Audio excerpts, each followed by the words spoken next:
আসসালামু আলাইকুম। এক্সেলের সকল শর্টকাট নিয়ে আজকে আলোচনা করার চেষ্টা করব। বিশেষ করে যেগুলো আমাদের প্রফেশনাল কাজকে সহজ করে দিবে, আমাদের যাবতীয় এক্সেল রিলেটেড কাজকে সহজ করে দিতে পারে, এই রকম শর্টকাটস নিয়ে আলোচনা করব। তো প্রথমেই দেখেন, আমরা এখানে দেওয়া আছে যে কোয়ার্টার 1 থেকে 4 এবং সেই ডাটাগুলো আমাদের অ্যাডিশন করতে হবে, মানে যোগ করতে হবে। যোগ করতে হলে আমরা কি করি? সাম ফর্মুলা ইউজ করি। কিন্তু আমাদের সাম ফর্মুলার দরকার নাই, আমরা সম্পূর্ণটাকে মার্ক করব। মার্ক করে কি করব? অল্ট প্লাস, অল্টার এবং প্লাসে ক্লিক করলে দেখেন আমাদের ডাটা সব যোগ হয়ে গেল। ক্লিক করে দেখেন সব যোগ হয়ে গেছে। হ্যাঁ, এখানে ক্লিক করে দেখেন যোগ হয়ে গেল। তো আমরা কি করলাম? অল্ট এবং হচ্ছে 1, আবার ব্যাক দেখায়, সম্পূর্ণটাকে মার্ক করলাম, তারপর হচ্ছে অল্ট প্লাস, ডান। এখন আমরা পরবর্তী শর্টকাট হচ্ছে আমাদের, দেখেন আমরা কারেন্ট ডেট কীভাবে বের করবো? আমরা এখানে লিখে রাখলাম কন্ট্রোল প্লাস হচ্ছে কোলন। এখানে ক্লিক করে কন্ট্রোল এবং কোলনে দিলে দেখেন সেকেন্ডে আজকের ডেটটা চলে আসছে। এখন কয়টা বাজে, আমি আপনাদেরকে কয়টায় পড়াচ্ছি এটা যদি আপনারা জানতে চান, এখানে আমি ক্লিক করলাম, কন্ট্রোল শিফট দুইটা একসাথে প্রেস করলাম, পাশাপাশি কোলন। দেখেন 12:49 AM, মানে হচ্ছে সকাল, মর্নিংয়ের, যেহেতু রাত 12টার পরে, সো AM চলে আসে। কন্ট্রোল শিফট কোলন, এই দুইটা দিয়ে আপনারা কারেন্ট ডেট এবং কারেন্ট টাইম ইউজ করতে পারবেন সব জায়গায়। এখন আমরা আবার একটু ব্যাকে যাই। তো আপনাদেরকে যদি বলা হয় যে এখানে আপনারা ক্লিক করলেন, খুব সহজে আপনারা কিভাবে আপনাদের সম্পূর্ণ রোটাকে মার্ক করে ফেলবেন, তাহলে কি আপনি এখানে ক্লিক করবেন? এখানে ক্লিক করলেও পারেন, কিন্তু শর্টকাট বিষয়টা হচ্ছে এখানে ক্লিক করে যদি আপনারা শিফট এবং স্পেসে ক্লিক করেন, দেখেন শিফট এবং স্পেস, তাহলে কিন্তু সম্পূর্ণ রোটা সিলেক্ট হয়ে গেল। আবার এখানে ক্লিক করলাম, কন্ট্রোল এবং স্পেসে ক্লিক করার পরে আমাদের সম্পূর্ণ কলামটা মার্ক হয়ে গেল। যেখানে ইচ্ছে এখানে ক্লিক করলেন, শিফট স্পেস, দেখেন হয়ে গেল। আবার হচ্ছে কন্ট্রোল স্পেস, এখন পুরাটা হয়ে যাচ্ছে যেহেতু এখানে ক্লিক করে নেন, কন্ট্রোল স্পেস, দেখেন এইটুকু মার্ক হয়ে গেল। তার মানে খুব সহজেই কিন্তু আপনারা কলাম এবং রো মার্ক করে ফেলতে পারবেন। তারপর আপনাদের হচ্ছে কিভাবে আপনারা সম্পূর্ণ একটা টেবিল, যত বড় টেবিলে হোক, আপনারা সহজে মার্ক করে ফেলতে পারেন। ধরেন আমি এখানে ক্লিক করলাম, কন্ট্রোল A, দেখেন এটা মার্ক হয়ে গেল, সম্পূর্ণ টেবিল মার্ক হয়ে গেছে। এখানে ক্লিক করি, সাপোজ এখানে না, ধরেন এখানে ক্লিক করলে সম্পূর্ণ টেবিলটা মার্ক করতেছেন, কন্ট্রোল A, দেখেন সম্পূর্ণ টেবিলটা মার্ক হয়ে গেল। তো আমরা ব্যাকে যাই, কি করলাম? কন্ট্রোল এবং প্লাস A, কন্ট্রোল আর A একসাথে প্রেস করলেই হবে, দেখেন মার্ক হয়ে গেল। এখন আপনারা আপনাদের ইচ্ছে মতো এটাকে মডিফাই করতে পারবেন। আচ্ছা, আমি মডিফাই না গেলাম। তারপরে হচ্ছে আমরা যদি কোনো, ধরেন আমি এখানে ক্লিক করলাম, এই আলামিনের এই রোটাকে আমি হাইড করে দিতে চাই, তাহলে আমি কি করব? যে কন্ট্রোল আর 9 একসাথে প্রেস করলে দেখেন আলামিন আর নাই, চলে গেছে, এবং সেই অনুযায়ী ডাটাগুলো আপডেট হচ্ছে। আবার নোটিশ করবেন, ধরেন হচ্ছে এই নোমানের এই ডাটাটাও আমরা হাইড করে দিতে চাই, তাহলে কন্ট্রোল এবং 9, দেখেন নোমান নাই এবং ডাটা আপডেট হচ্ছে। ঠিক আছে, এখন আপনি শুধু এটা রোটাকে বললেন, আপনি যদি চান এই কোয়ার্টার 2টাকেও আপনি রিমুভ করে দিতে চান, তাহলে কন্ট্রোল এবং 0 এটাকে প্রেস করে দেন, দেখেন এটা রিমুভ হয়ে গেল। 0 বলতে হচ্ছে যে ব্র্যাকেটের ফার্স্ট ব্র্যাকেট দুইটা দেওয়া আছে উপরের দিকে, দেখবেন এটা কন্ট্রোল। সাপোজ আপনি কলাম এটাতে ক্লিক করলেন, কন্ট্রোল 0 দিলে দেখবেন এই কলাম 1ও চলে গেছে, এগুলো হাইড হয়ে গেল। ওকে, তো আমরা যদি চাই সম্পূর্ণটাকে এটাকে মার্ক করে ফেলি, যতগুলো হাইড আছে সেটাকে আনহাইড করতে চাইলে, আচ্ছা সাপোজ আমরা এখানে মার্ক করে এখানেও আনহাইড করে দিতে পারি, দেখেন আনহাইড হয়ে গেল সব, দেখেন সবগুলো কোয়ার্টার চলে আসছে। আমরা সাপোজ এখান থেকে সম্পূর্ণটাকে মার্ক করে যে কোনো এক জায়গায় ক্লিক করে আনহাইডে ক্লিক করে দিলে দেখেন যে নুমান এবং আলামিন দেখেন দুইজনে চলে আসছে। তো আপনারা কি করলেন? কন্ট্রোল 9 দিলে হচ্ছে রো হাইড হয়ে যাবে, কন্ট্রোল 0 দিলে কলাম হাইড হয়ে যাবে। ওকে, তো এখানে কন্ট্রোল, ধরেন আপনাদেরকে বললাম যে আলামিনটাকে এবার আর হাইড করবো না, ডিলিট করে ফেলবো। তাহলে আমাদের কাজ কি? যদি আলামিনের এই সম্পূর্ণ রোটাকে আমরা ডিলিট করে দিতে চাই, তাহলে সেটার জন্য আমাদের একটা কাজ করতে হবে, হচ্ছে শিফট, দেখেন শিফট আর হচ্ছে স্পেসে ক্লিক করলাম, এটা মার্ক হয়ে গেল। এখন কন্ট্রোল আর হচ্ছে আন্ডারস্কোর যে দেয় সেটাকে ক্লিক করলেই দেখেন এটা একদম ডিলেট হয়ে যাবে, এটা কিন্তু আর নাই, একদম সম্পূর্ণ ডিলেট হয়ে গেছে। এখানে আবার ক্লিক করলাম, তারপর হচ্ছে আপনারা যদি সম্পূর্ণটাকে মার্ক করেন, শিফট সরি আমি ইয়ার মধ্যে ক্লিক করে ফেলছি, জাস্ট ক্লিক করবেন, অ্যাক্টিভ করা যাবে না, শিফট এটাকে মার্ক করেন, তারপর হচ্ছে কন্ট্রোল মাইনাসে দিয়ে দেন, দেখেন ইয়ে হয়ে যাবে। এক্স্যাক্টলি আপনি যদি এই রোটাকেও ডিলিট করে দিতে চান তাহলে কি করতে হবে, so control space row mark হয়ে গেল, তারপর কন্ট্রোল এই মাইনাসে ক্লিক করলে দেন রো ডিলিট হয়ে গেছে এবং রো আপডেট হয়ে যাচ্ছে। তো আমি ব্যাকে দিয়ে দিই, যেহেতু আমার কাজ এটা না।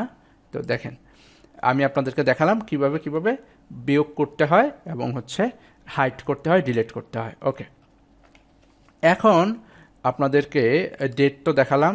এখানে একটা জিনিস দেখেন আপনাদেরকে যদি মনে হয় যে new line insert a cell, একটা সেলে আপনাদের অনেক কিছু ইনসার্টের সেল, হ্যাঁ ধরেন অনেক কিছু লিখলাম, ইনসার্টের সেল, হ্যাঁ ধরেন অনেক কিছু লিখলাম, ধরেন লিখলাম মাই নেম ইজ শায়েক, তারপর রাখলাম মাহবুব, হ্যাঁ ধরেন হচ্ছে আই লিভ ইন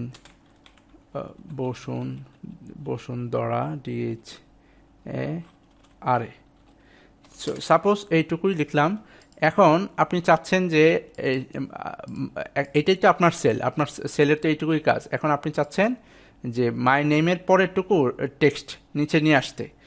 আপনি বলতে পারেন ভাই আপনি তো এটা হোমে যে র্যাপ টেক্সটে দিয়ে দিতে পারেন। আমি বলবো যে র্যাপ টেক্সটে তো দেওয়া যায়ই, আপনি যদি নিজের কাজের জন্য যেখান থেকে আপনি র্যাপ করতে চান সেটার জন্য হচ্ছে অল্টার এবং এন্টার, অল্ট এবং এন্টার একসাথে প্রেস করলে দেখেন নিচে চলে আসবে। ধরেন আপনি মাহবুবের এখান থেকে নিচে যেতে চাচ্ছেন, অল্ট এন্টার শেষ।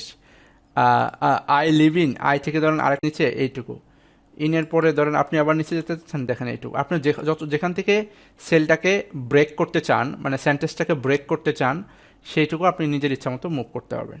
হ্যাঁ দেখেন আমি যত বড়ই করি এইটুকু কিন্তু ব্রেক হয়ে আছে। ধরেন DH এর আর করতে আছে, ধরেন ইজের শায়েকটা নিচে নামাতে চাই, এইটুকু র্যাপ টেক্সটে কিন্তু আপনি এইভাবে মুভ করতে পারবেন না। তো এইভাবে হচ্ছে অল্টার এবং এন্টার একসাথে প্রেস করলে এগুলো নিচে চলে আসবে। ধরেন ইনের নিচেটুকু অল্ট এবং দেখেন অল্ট এবং এন্টার একসাথে দিলেই চলে আসবে। ইনসার্টের এখানে ক্লিক করি, দেখেন অল্ট এন্টার চলে আসলো।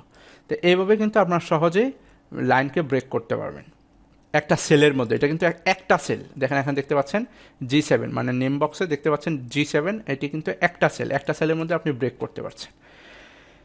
ওকে, তারপর আপনাদের হচ্ছে খুব সহজে আরেকটা জিনিস দেখায়, এখানে একটু আসি।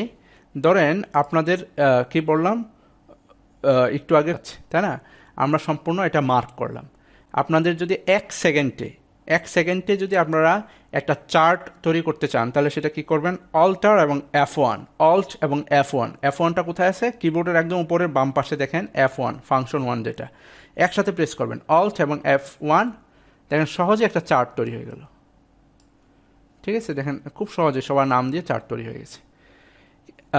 এটা হচ্ছে একটা পদ্ধতি। আরেকটা পদ্ধতি হচ্ছে আপনারা যদি চান যে অল্ট, যে এই যে চার্টটা আছে এই চার্টটা আমি এখানে রাখতে চাই না, সেটা আমি আরেকটা নতুন শিটে তৈরি করতে চাই। ধরেন আমি এটাকে ডিলিট করে দিলাম, আপনি শুধুমাত্র অল্ট এবং F1-এ ক্লিক করলে কি হচ্ছে, আপনার একটা চার্ট তৈরি হচ্ছে।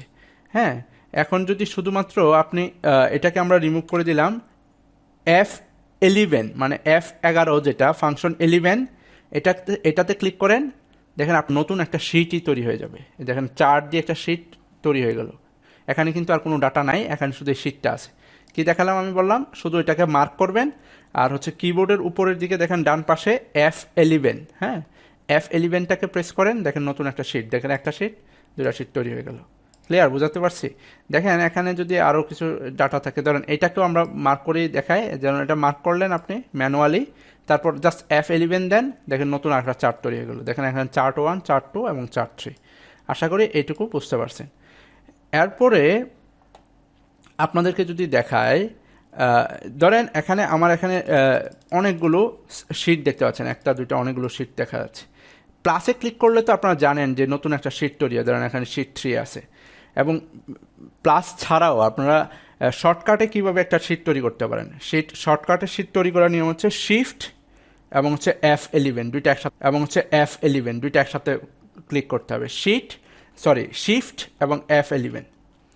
দেখেন শিট আগে কত ছিল, 3 ছিল, এখন 4 হয়ে গেছে। আবার আবার আরেকটাতে দেখেন 5 হয়ে যাবে। শিফট আর F11 দুইটা একসাথে, দেখেন এখন শিট 5 হয়ে গেল। শিফট F11, শিট 6 হয়ে গেল। হ্যাঁ, এখন দেখেন অনেকগুলো শিট আমি মাউসে মুভ করে করে এভাবে যাচ্ছি। এখন আপনি যদি ধরেন আমি চার্ট 1-এ ক্লিক করলাম, আপনি ডান পাশে যেতে চান, তাহলে সেটাকে কি করবেন, কন্ট্রোল এবং দেখেন আপনার কিবোর্ডের ডান পাশে পেজ আপ পেজ ডাউন লেখা আছে। হ্যাঁ, যখন আপনি সামনের দিকে যেতে চাইবেন তখন পেজ ডাউনে ক্লিক করবেন। দেখেন আমি সামনের দিকে নতুন নতুন শিটে চলে যেতেছি। কন্ট্রোলে চাপ দিয়ে ধরে রাখবেন, পেজ ডাউনেও চাপ দিয়ে ধরে রাখবেন। এখন আপনারা দেখতে পাচ্ছেন আমি যতগুলো শিট আছে সবগুলো শিটে আমি কিন্তু মুভ করতে পারতেছি। এখন যদি আপনার মনে হয় যে পিছনে যেতে চান, কন্ট্রোলেও চাপ দিয়ে ধরে আবার পেজ আপে ক্লিক করবেন, দেখবেন পিছনে যেতে পারতেছেন। যত দ্রুত প্রেস করবেন তত দ্রুত ব্যাক করতে পারবেন। দেখেন আপনারা হয়তো বুঝতে পারছেন, যখন আপনি সামনে যেতে চাবেন তাহলে পেজ ডাউন, কন্ট্রোল আর পেজ ডাউন, আবার যখন পিছনে যেতে চাবেন তখন হচ্ছে কন্ট্রোল পেজ আপ। হ্যাঁ, এই তো এইভাবে হচ্ছে আপনারা মুভ করতে পারবেন।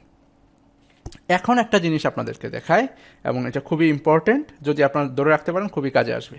সাপোজ আমরা এখানে যাই, ধরেন আপনারা এই শিটটাকে একটা কালার দিয়ে দিতে চাচ্ছেন।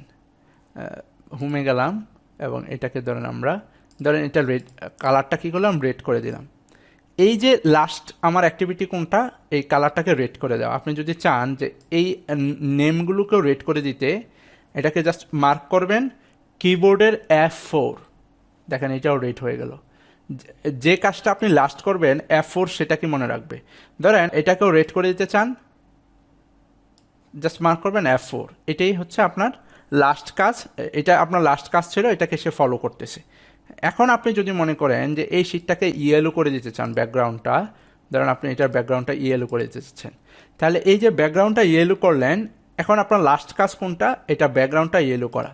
তাহলে এখানে যদি আপনি এটাকে মার্ক করেন, F4-এ ক্লিক করেন, দেখেন এটার ব্যাকগ্রাউন্ডটা ইয়েলো হয়ে গেল। আপনি যদি এটাকে মার্ক করেন, দেখেন এটার ব্যাকগ্রাউন্ডটাও ইয়েলো হয়ে যাবে। তো ঠিক আছে, এইটা হচ্ছে আপনার মানে খুবই টেকনিক্যাল একটা কাজ, এবং আপনি যদি ধরতে পারেন তাহলে আপনার অনেক কাজ সহজ হয়ে যাবে। ধরেন টোটালের এটাকে আমরা ইয়ে করে দিই, টোটালটাকে আমরা ব্যাকগ্রাউন্ডটাকে ইয়েলো করে রেড করে দিই। দেখেন এই কাজটা কি করলাম, আমার লাস্ট কাজ কি হলো, রেড করা, কিন্তু ইয়েলো করা না, রেড করা। তো এখানে যে যদি আমি এখন কিবোর্ডের F4-এ ক্লিক করি, শুধু রেড হয়ে যাবে, ইয়েলোটাও কিন্তু হবে না। যে কোনো একটা কাজ, ধরেন এটাকে আমি মার্ক করলাম, এটাকে এখন হোমে যেয়ে ধরেন এটার ব্যাকগ্রাউন্ডটাকে আমি ইয়ে করে দিলাম, পার্পেল করে দিলাম। তো এই যে লাস্ট কাজ আমার কি হলো, ব্যাকগ্রাউন্ড চেঞ্জ করা। এখানে যদি আমি ক্লিক করে F4-এ ক্লিক করি, দেখেন আমার লাস্ট কাজ থেকে ফলো করবে। সো কিবোর্ডের F4টা হচ্ছে আপনার লাস্ট কাজটাকে ফলো করবে। যদি এটা মনে রাখতে পারেন, সত্যি সত্যি আপনাদের অনেক কাজ সহজ হয়ে যাবে।